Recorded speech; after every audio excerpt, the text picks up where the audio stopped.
Salut prieteni, sunt Ionuț și o să vă prezint un antivirus. Cred că toată lumea știe ce este, dar o să vă explic eu dacă nu știți. Acest program pe care o să vi-l arăt se numește Avira Antivirus și este un program pentru scos virus din calculator, dar sunt sigur că cei care nu aveți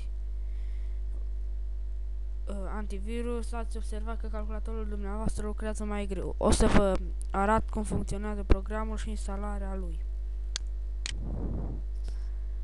Prima dată intrăm pe Mozilla Firefox, un navigator sau un browser.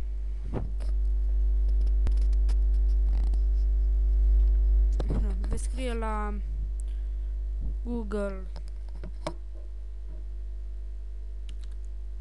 download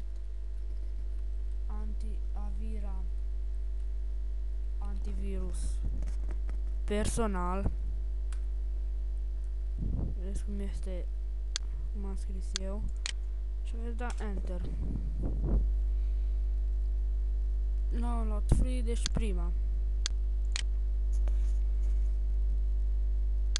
Oh, mă scuzați, nu, era a doua, adică a treia.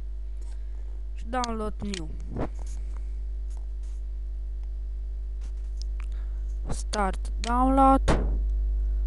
Eu voi da renunță, pentru că eu am fișierul downloadat.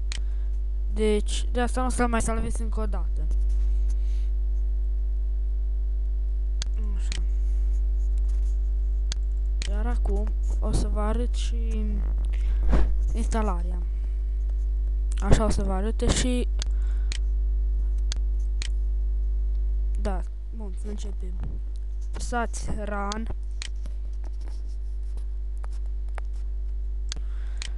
Continuous.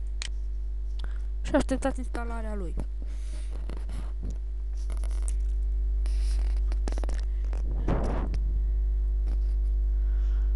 Sigur, nu cred să fie greu să-l instalați, pentru că, după cum v-am spus, totul este foarte simplu la el. Nimic nu este greu.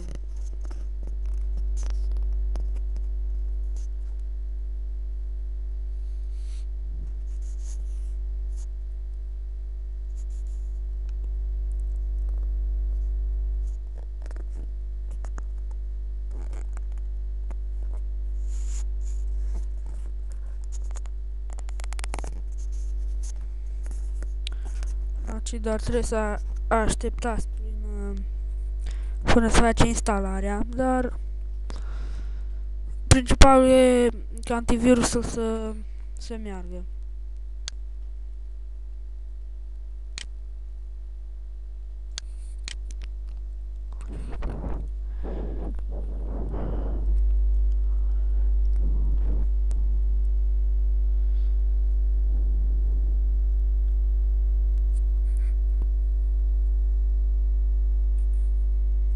Așa.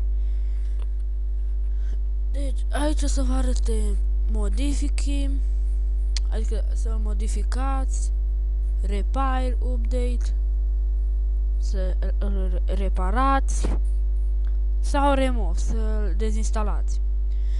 Voi veți lăsa la modifici, tot așa.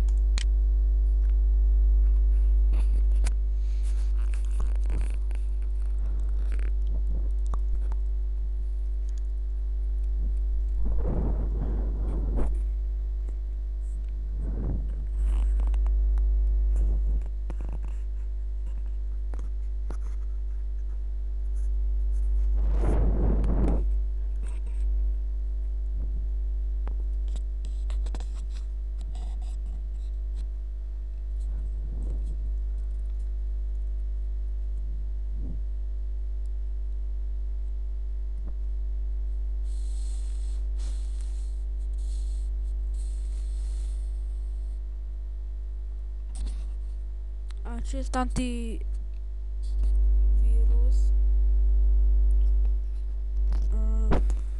cum să vă spun,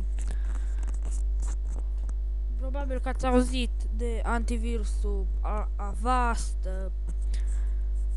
Kaspersky sau unii îl știți, Kaspersky.